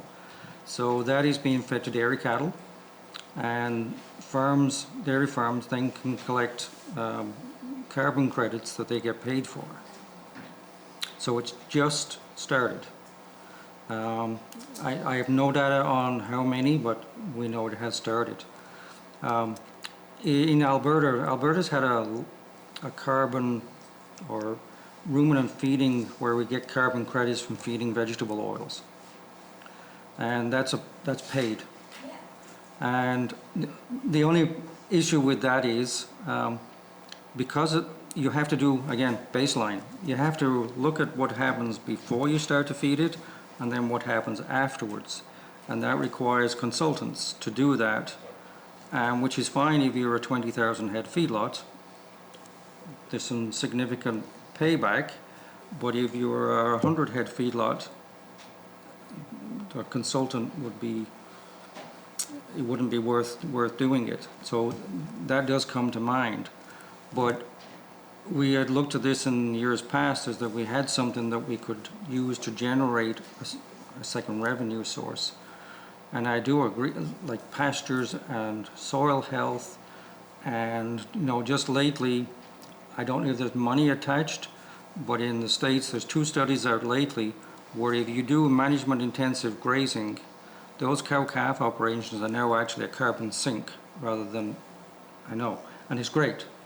So we've been pushing pastures and forages, and we're trying to get there. We have worked with the Charlottetown Organic Producers Cooperative. We have 2 projects with them. One that does no-till to try and rejuvenate pastures using different species that some of them we have never tried here before. But also to bring in a pasture management specialist who's well versed in this region, Sarah Flack out of Vermont. And she was here in November, and she was due back in June to do pasture walks with producers. And she's very well respected, and she's known out there, and what she doesn't know about pastures is just not worth knowing. So she was due to come back in June, and it would have been a very, very good exercise to get producers out there to see what's going on. Because producers learn by doing, so that's what we need. Lynn? Thank you, Chair. I feel like there's a huge opportunity here. I genuinely believe that if we do not have enough livestock on PEI, then we will have a very challenging time to increase our soil health to the level that we need to in order for it to be the ally in climate change that we need it to be. So when you do the work of creating a livestock strategy. I hope that we have climate targets related to that, not just, though I do think it's valuable to be trying to lower the methane emissions from livestock. I do think that's important, but I don't see that as the biggest opportunity in agriculture. I think there's a real opportunity to make farming more profitable for farmers by paying for carbon capture. There's a program in California, I want to say it's California, that's paying farmers $15 per ton of carbon that they sequester. And I think that can be the catalyst that makes it profitable to have livestock on a farm that allows us to increase the soil organic matter. I think there can be quite a compelling case to be made there. And we often talk about the carbon abatement cost, the amount of money we have spent per ton of carbon that we have avoided. And $15 a ton would be very cheap compared to what we're doing now. So I think there would be a case to be made for the Climate Change Secretariat to get on side for such a program. I'm wondering if metrics like this or programs like this would be something the department would be enthusiastically pursuing.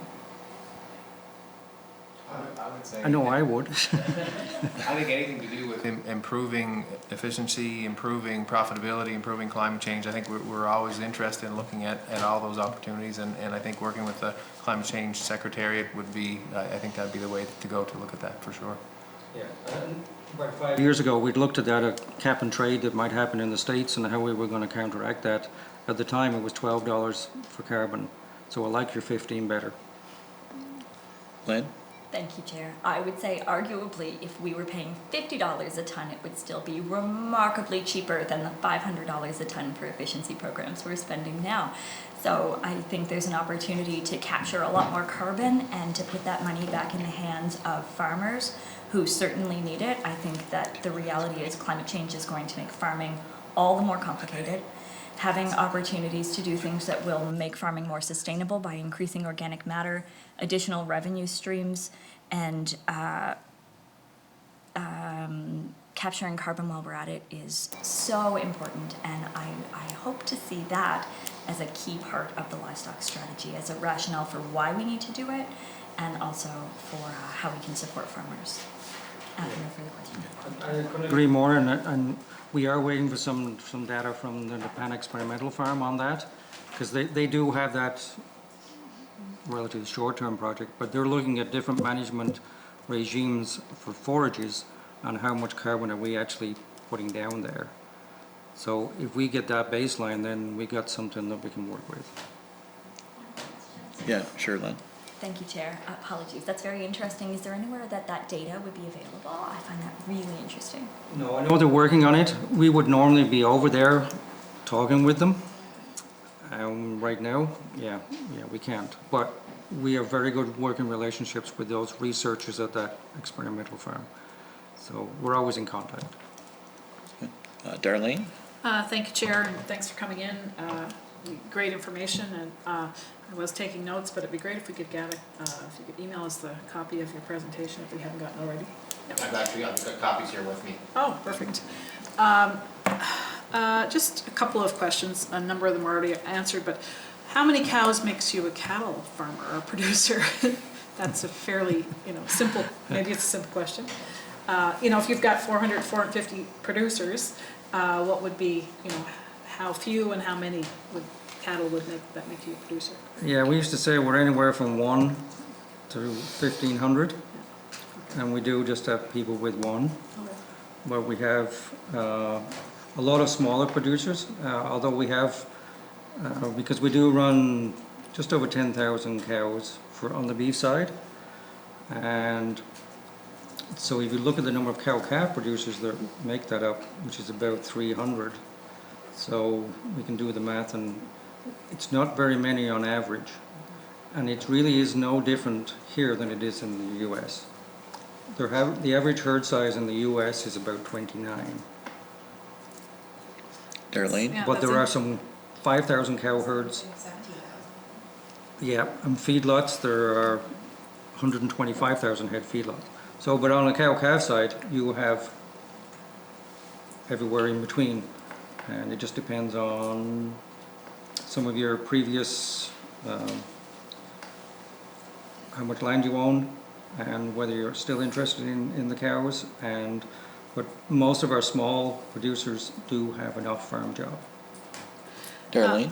So, and just on that, so I'm assuming a lot of the decline in the numbers would go back to the days where there was a mixed farm and, just about every country household had mixed farm, including cattle. With the increase in interest in cattle, in having cattle, how much of it is interest from existing producers versus new farmers? And yes, exactly. It's been a challenge just to bring people in. I seem to think that we've probably missed a generation, because the calls I'm getting now for wanting to get back into beef are from granddaughters and grandsons. They still have access to the farm. What do I need in order to get involved? Because the sons and daughters have gone on to something else, but it's the other generation that's coming forward, and it's, why? Because I like cows, and that has to be number one. If you don't like cows, then it's not for you.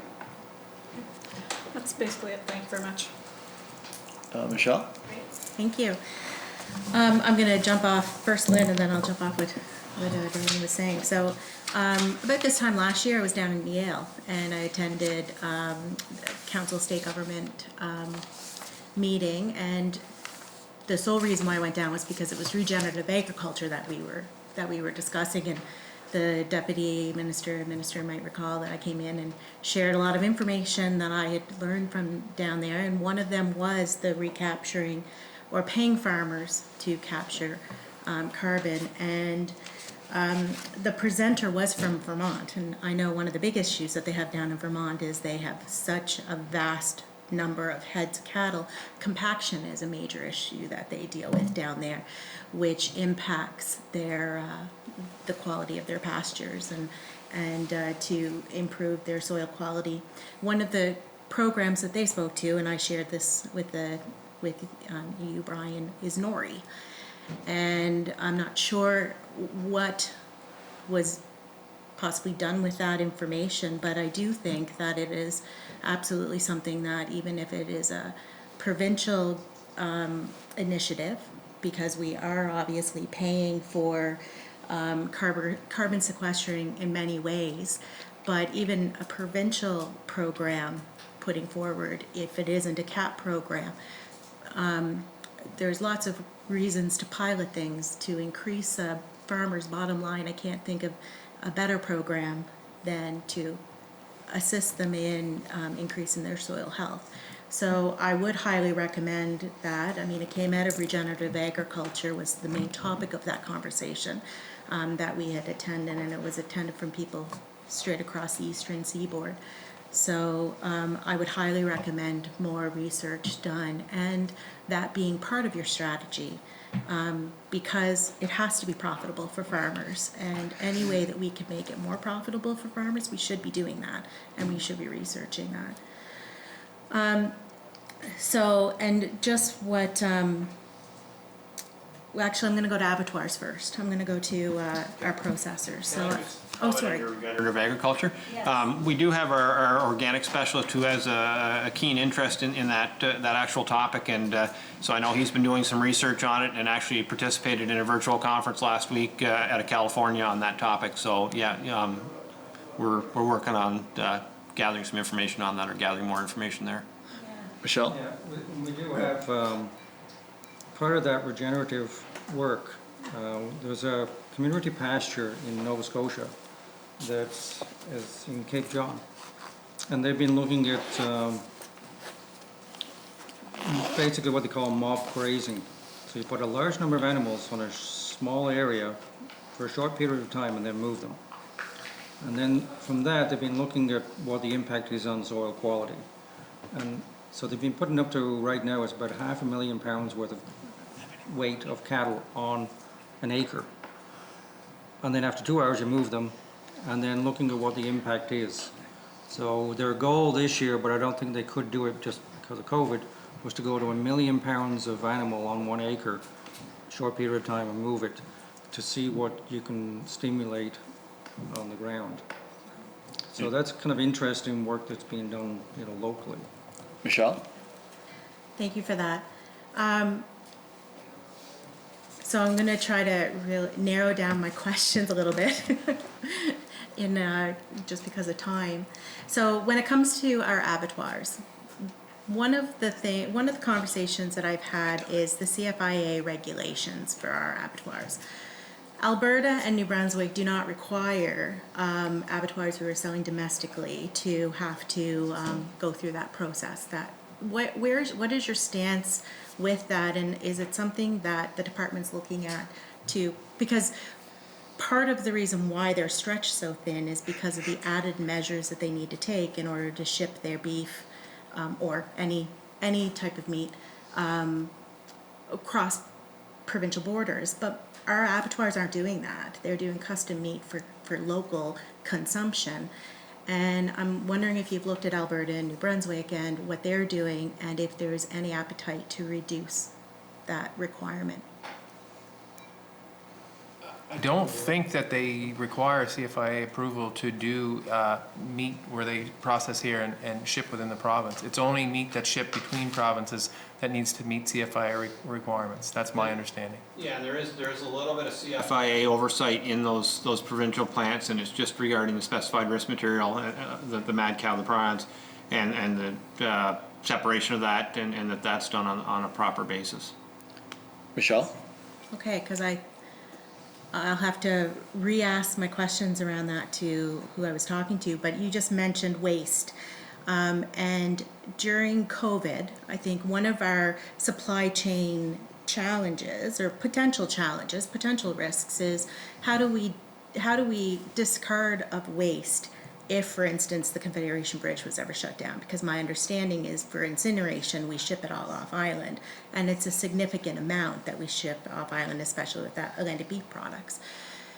My understanding is that the vet college has an incinerator that will achieve the temperature, just not the length of time required in order to meet, and I believe it is CFIA regulations. Is the department looking at anything locally, like for provincial use, to aid, because that's a huge cost to our abattoir, so if we can offset that cost of shipping it and potentially have the farmers. Yeah, and as I mentioned on the dead stock slide, it is something we're seriously looking at. There's this new technology. Well, we're always looking, always trying to find ideas because it's always a challenge. But there is a technology currently that's being set up in Alberta, and we're working with that company to look at the possibilities there, because we recognize that as well, that it's expensive, and yeah, if that bridge closes, we're in trouble. So. Yeah, and it is that technology is CFIA approved to destroy SRM, so it's already been approved, but it will handle all kinds of other waste materials. And at the end of the day, there's also a fertilizer product that could be generated from that. So we've looked at everything from mussel shells, lobster shells, to abattoir waste, to anything that could become an environmental contaminant, to put that in, and it just melts it away. Michelle? What's your timeline on that?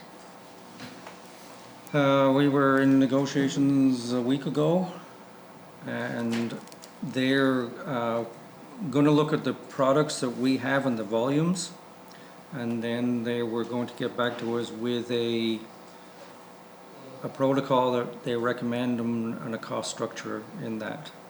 Yeah, so it's kind of sizing and whatnot. So we had kind of at the start of the COVID crisis, and again, it got held up. We hate to keep using that, but it's there.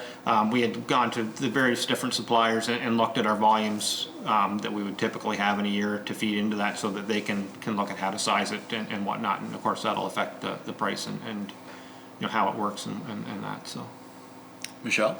So we have two really great people in the room, in the Minister of Finance and the Minister of Agriculture, to put forward a capital request for that, because it's perfect timing, isn't it, ministers? If we can fast track that pricing and, put that in, I think it would be a very valuable, a very valuable ask on the capital budget. The last thing I wanted to address, and I did not see it in your strategy, but I think it is missing and that it needs to be part of any agriculture strategy, is public awareness as well as perception. We hear people talk about industrial agriculture a lot, and as you pointed out, I think our average dairy herd, if you took the numbers that were there, is 60 to 80 cattle.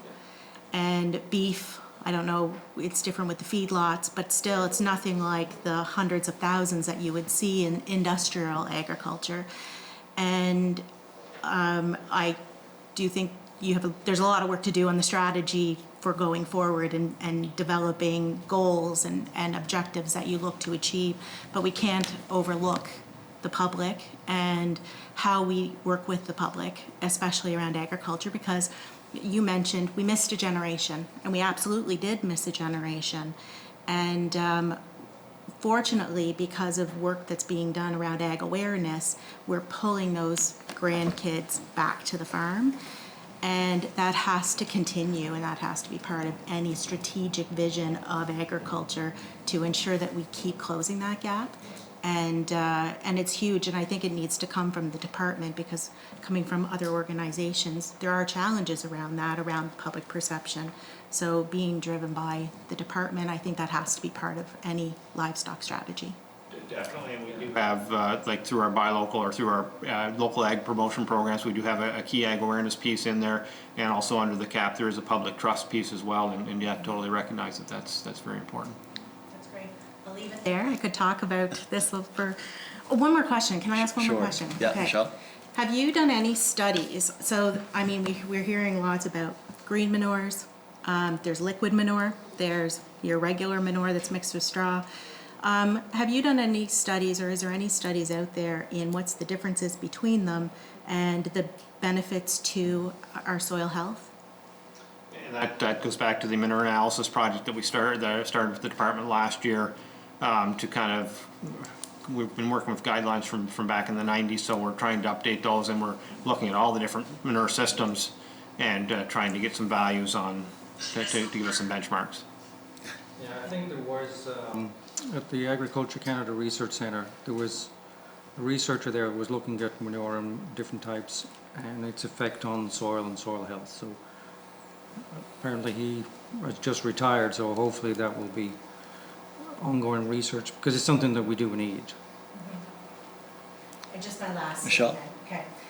Any livestock strategy, and I've said this, and I know the minister and I have had conversations around this, we have to feed the animals that we are going to grow to achieve any kind of strategy, an increase in our heads of, especially beef.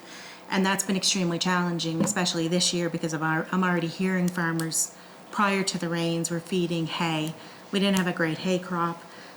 We've had challenges last year with corn, and with the quality of the forages and the cereals and that kind of thing. And I guess the holistic strategy, livestock strategy, needs to look at all of those. And there is a carrying capacity for how many heads of cattle we can have. We have to have the forages to go with that. And what is that magic number? Because if we don't know that, then it's hard to put a strategy down on paper. So I look forward to seeing, a documented strategy moving forward, and how we're going to achieve, what we need to in order to reach that golden number. Thank you. Thanks for letting me ask so many questions. Any closing comments?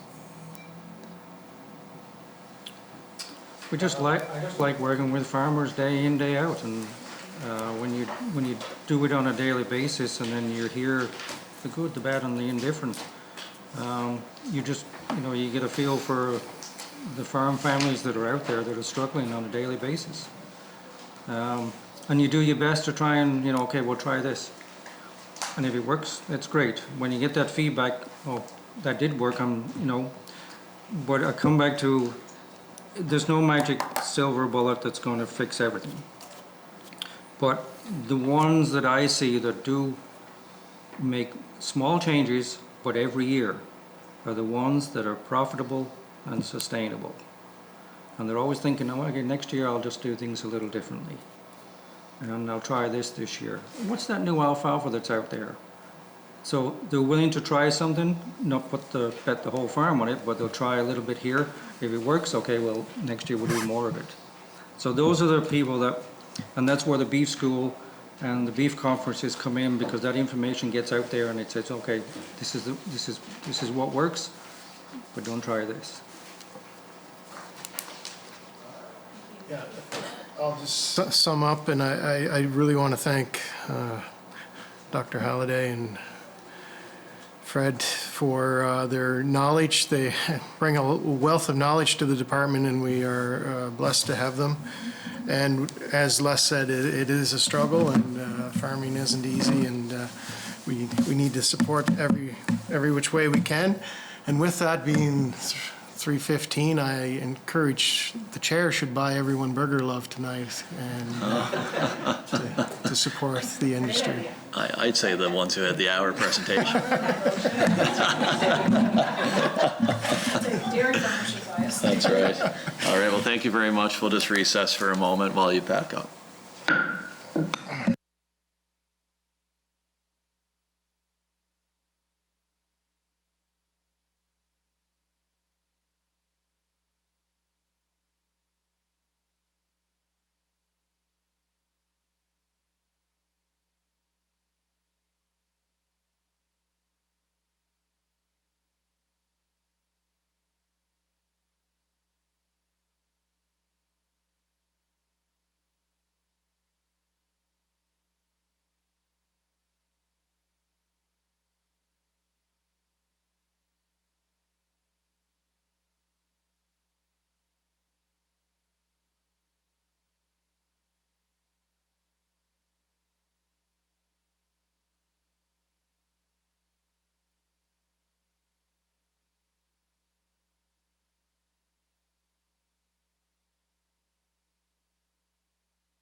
Okay, on to review of correspondence.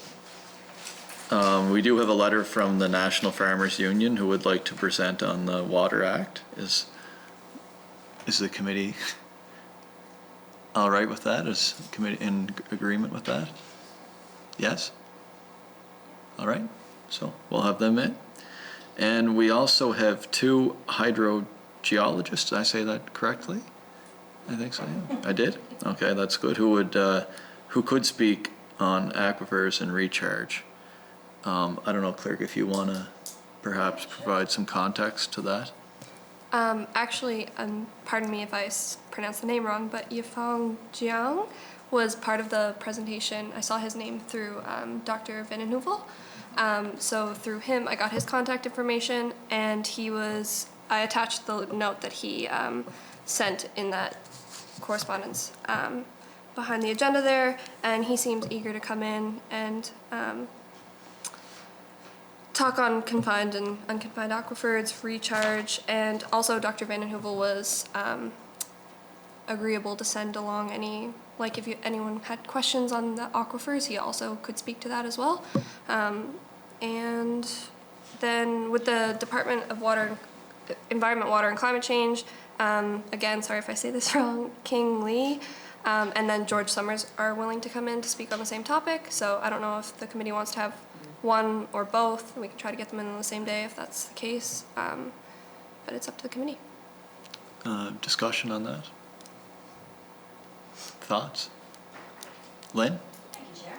So just looking over the first letter that's here, it certainly looks like that would be more than adequate. I think that's an excellent presentation. I'm not sure if we need to hear from 3 hydrogeologists. I would be very satisfied with the first one, but if others are looking for multiple hydrogeology presentations, I'm amenable to that. Al? Yifeng used to work with the province, yeah, before he went to with the feds. Where are the other 2 that you mentioned? Clerk? Sorry, I just put a note down there at the bottom. Yeah, just, there wasn't too much in the way, yeah. Chair? Yeah, Hal? So I wouldn't mind hearing from Yifeng and whether, and I wouldn't mind hearing from both, meaning the province and Yifeng representing the feds now, right? I shouldn't say representing them, but he's employed with the feds right now. Maybe either it's George or the hydrologist, how do you pronounce it? Hydrogeologist to come in, because, or maybe even someone else from that department, the environment department, because just to talk about, I think Lynn might jump in on this one a little bit, the extraction from the surface water from Dunk River this summer. And that, you know, extractions were done below the water level that was set by the government. So it was approved. So I thought maybe they could address maybe both of those at the same time with the same presenter. Okay, so, sorry, yeah. I think George Summers has a wider range of expertise. The hydrogeologist was King Lee, so George Summers might be able to speak on that. I can check with him to see if he would be willing to expand the scope of the conversation. Hal? Okay. That's fine. So we are going to invite both in, is that, do I have that correct? Okay. Yeah. All right. At the same date, Hal? possible. Yeah. So, yeah. Yeah. Yeah. Okay. Okay, any new business? Oh, sorry, Steve? Yifeng on our list there then? Yes, I believe, yeah. Yeah. Any new business? No? Motion to adjourn? Motion. Darlene, thank you. Adjourned.